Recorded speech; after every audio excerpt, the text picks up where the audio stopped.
지난 한 주간 동안 포항에서 저희 교단 104회 총회가 있었습니다.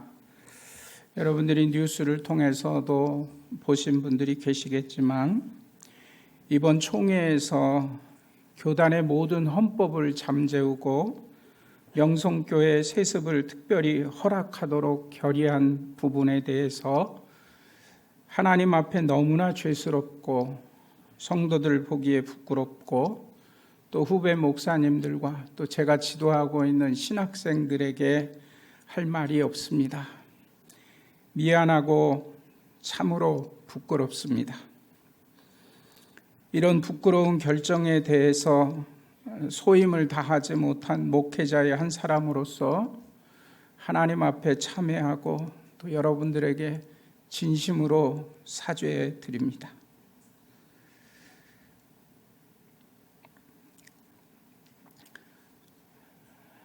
우리 교단을 대표하는 1,500명의 목사, 장로, 총대들이 모여서 허락이요 하며 두 손을 높이 드는 것을 보면서 아무것도 할 수 없는 무기력함과 나약함을 느끼며 비관도 탄식도 부질없는 것처럼 느껴졌습니다.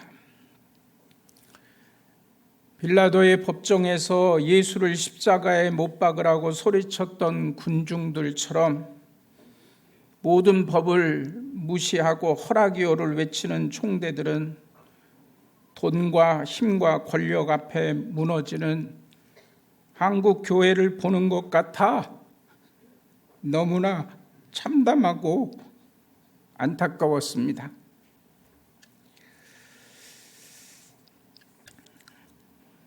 부끄러움을 모르고 말씀을 떠나 불순종하던 하나님의 백성들에게 하나님의 심판을 외쳤던 예레미야의 눈물을 생각했습니다. 오늘 본문 말씀 앞에 16절에 보면 주를 위하여 내가 부끄러움을 당하는 줄 아시나이다 라는 예레미야의 눈물 어린 고백이 있습니다. 부끄러움, 이 단어를 얘기하는 예레미야의 심정이 이랬을까 하는 생각을 해봅니다. 예레미야는 하나님의 심판 앞에 놓인 죄가 관영한 이스라엘 유다 백성들을 향해서 바벨론에 의해 멸망당할 것이라는 심판을 선포했습니다. 자신들의 가족과 친척과 고향 사람들과 동족을 향해서 멸망을 선포해야 하는 예레미야의 마음은 얼마나 괴롭고 아팠겠습니까? 심판의 말씀을 전할 때마다 도리어 그에게 돌아오는 것은 비난과 멸시와 조롱과 반대였을 것입니다. 너무나 아파서 오늘 본문 말씀처럼 예레미야는 외쳤습니다. 18절 말씀입니다. 나의 고통이 계속되며 상처가 중하여 낫지 아니함은 어찜입니까? 주께서는 물이 말라서 속이는 시내 같으십니다. 하나님을 향하여 하나님의 말씀이 진리라면 왜 말씀대로 악을 행하는 자들을 심판하지 않고 악을 행하는 자들이 저렇게 득세합니까? 저에게는 너희 이 길로 가다가는 망한다라고 선포하게 해놓고 왜 세상은 망하지 않습니까? 너무너무 고통스러움을 견디지 못하고 상처가 중하여 가슴 찢기는 울부짖음을 이렇게 외치는 예레미야였습니다. 주께서는 내게 물이 말라서 속이는 시내 같으십니까? 라는 이 탄식의 질문은 물이 말라서 속이는 시내, 이스라엘 지역은 우리가 잘 아는 것처럼 1년 내내 비가 별로 오지 않는 그런 건조한 땅입니다. 메마른 광야입니다. 그런데 1년에 한두 차례 어쩌다가 비가 오면 그 광야에 시내가 만들어집니다. 그리고 그 물 흐르는 줄기를 따라 계곡이 생기고 마치 시내 계곡인 것처럼 보입니다. 그것을 와디라고 부르는데 영어로는 드라이밸리라는 표현의 말을 씁니다. 분명히 시내 골짜기 같고 계곡 같은데 가까이 가서 보면 물 한 방울 없이 말라있는 땅이죠. 순례자들이 너무나 목이 말라 갈증이 나서 물을 찾아 헤매다가 계곡을 만나고 멀리 시내를 보게 되어 달려가서 보면 모양은 골짜기고 물이 흐르는 시내인데 거기에는 물이 다 말라버려서 아무것도 없는 그런 물을 구할 수 없는 시내 모습이 되는 거예요. 그래서 오늘 예레미야는 물이 말라서 속이는 시내라는 표현을 쓰면서 하나님이 그런 분입니까? 라고 탄식하는 것입니다. 한마디로 얘기해서 하나님 사기꾼입니까? 하나님 겉으로는 시내 같은데 물이 없는 그런 속이는 시내, 하나님이 그런 분이십니까? 하고 탄식하고 있죠. 가을을 맞으면서 제가 몇 주 동안 가을 햇살 아래 아름답게 물드는 세상에 대한 말씀을 나누었고, 가을 햇살에 춤추는 들녘의 풍성한 열매, 결실의 계절, 가을을 여러분들과 함께 나누면서 여러분들의 삶이 점점 더 풍성해지기를 바라면서 함께 은혜를 나눈 것이 지난 주입니다. 이 땅의 교회들도 어제보다는 오늘보다는 내일 더 하나님께 가까이 가고 더 축복된 공동체가 되기를 바라면서 점점 더 풍성한 결실이 맺는 그런 아름다운 공동체 되기를 바라면서 말씀을 나누었던 것 기억하실 것입니다. 노벨 문학상을 받은 프랑스의 작가 알베르 까뮤는 가을을 이렇게 표현했습니다. 가을은 모든 잎들이 꽃이 되는 두 번째 봄이다. 모든 들판에 아름다운 결실이 맺혀 있을 뿐만 아니라 산과 들에 그 모든 나무들이 잎사귀 하나하나가 꽃처럼 변하는 아름답게 물드는 단풍을 이렇게 표현했는지 모르겠어요. 모든 잎들이 꽃이 되는 두 번째 봄이다. 가을 햇살 아래 아름답게 단풍이 물들지만 사실 이 단풍은 이제 곧 다가올 겨울을 준비하는 나무들의 생존 전략이랍니다. 가을을 천고마비의 계절이라고, 말이 살찌는 계절이라고 말하지만 말뿐만 아니라 모든 동물들은 겨울을 이겨내기 위해, 그 혹독한 추위의 겨울을 이겨내기 위해 자신의 몸을 살찌우며 준비하는 것, 이것은 다가올 겨울을 준비하는 동물들의 생존 모습이죠. 이처럼 가을은 겨울을 맞을 준비하는 계절입니다. 안타깝게도 한국 교회에 견디기 힘든 추운 겨울이 다가오고 있는 것을 영적으로 보지 않습니까? 우리 영적인 삶의 겨울을 대비하여 잘 준비하는 겨울이 되지 못하면, 가을이 되지 못하면 다가오는 겨울은 더욱더 혹독하고 추울 것입니다. 군에 가 있는 우리 자녀들, 아들들의 주소를 적어 주십시오라고 몇 주간 광고를 계속했죠. 추운 겨울이 오기 전에 우리 아들들에게 위문품을 교회에 사랑하는 성도의 마음을 담아 보내려는 것입니다. 추운 겨울이 오기 전에 건강 잘 챙기기를 바라는 부모와 또 멀리서 기도하는 우리 성도들의 따뜻한 마음이 군에 있는 우리 아들들에게 전해져서 우리 눈으로 보지는 못하지만 멀리서 누군가 나를 위해 기도하고 있구나라는 그 마음이 다가오는 추운 겨울을 조금이라도 따뜻하게 준비하여 맞기를 바라는 우리 성도들의 사랑의 편지입니다. 언젠가 서울에서 지하철을 타려다가 벽면에 새겨져 있는 시 한 귀를 보게 됐습니다. 나태주 시인이 쓴 멀리서 빈다라는 제목의 시였습니다.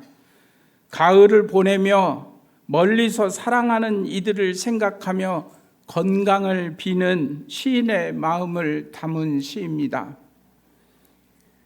어딘가 내가 모르는 곳에 보이지 않는 꽃처럼 웃고 있는 너 한 사람으로 하여 세상은 다시 한번 눈부신 아침이 되고, 어딘가 내가 모르는 곳에 보이지 않는 풀잎처럼 숨쉬고 있는 나 한 사람으로 인하여 세상은 다시 한번 고요한 저녁이 온다. 눈에 보이지 않지만 간절히 멀리서 비는 사랑하는 사람 한 사람을 기억하면서 어디선가 꽃처럼 웃고 있는 너 한 사람 때문에 너로 인하여서 세상은 아침이 온다. 어디 있는지 모르지만 풀잎처럼 숨쉬고 있는 나 한 사람으로 인하여서 세상은 다시 한번 고요한 저녁을 맞는다.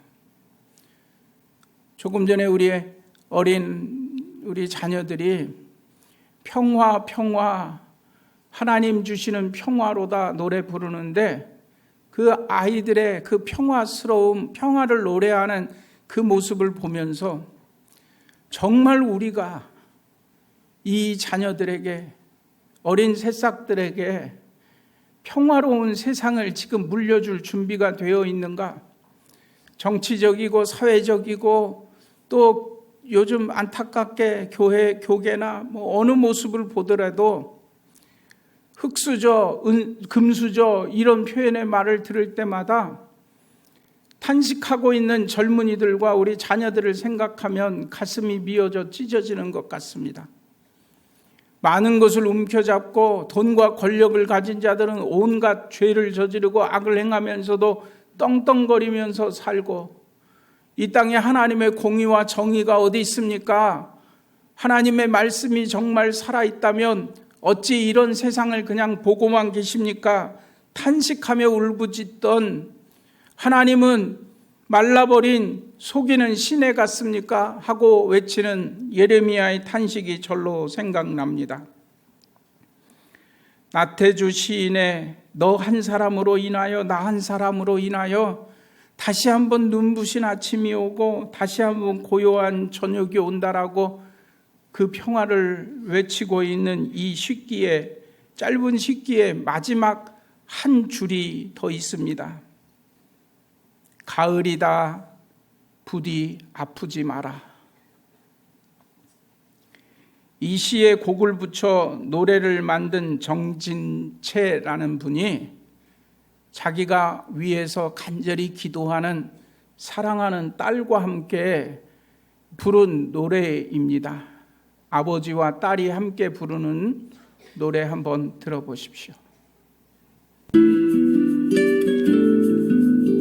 어딘가 내가 모르는 곳에 보이지 않는 꽃잎처럼 웃고 있는 너 한 사람으로 하여, 어딘가 네가 모르는 곳에 보이지 않는 풀잎처럼 숨쉬고 있는 나 한 사람으로 하여 세상은 다시 한번 눈부신 아침이 되고 고요한 저녁이 온다.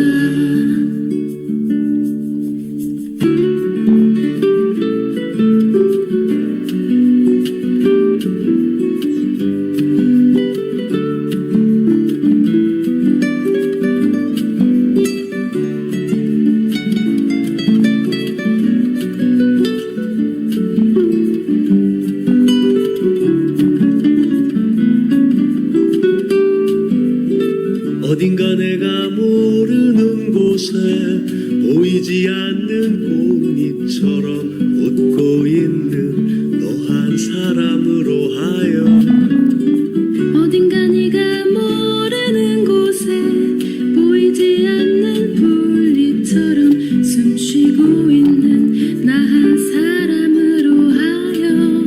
세상은 다시 한번 눈부신 아침이 되고 고요한 저녁이 온다.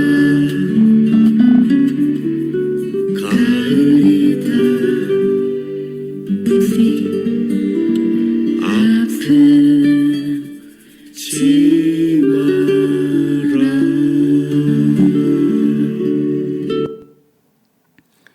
여러분들이 자녀를 사랑한다면 이렇게 고백하십시오. 가을이다. 부디 아프지 마라. 여러분들이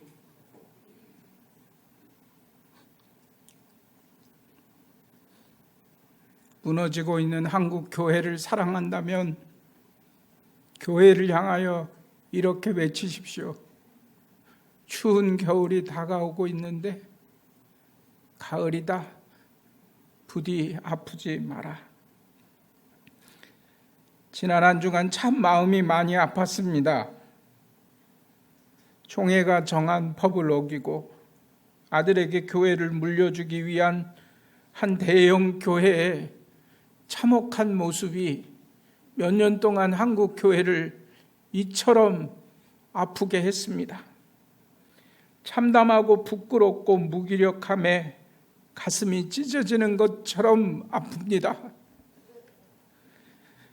우리 하나님께서 얼마나 마음 아프실까 하는 생각을 하면서 하나님 어찌하여 마른 시내 같이 속이는 시내 같습니까? 라고 탄식하게 된다는 것입니다.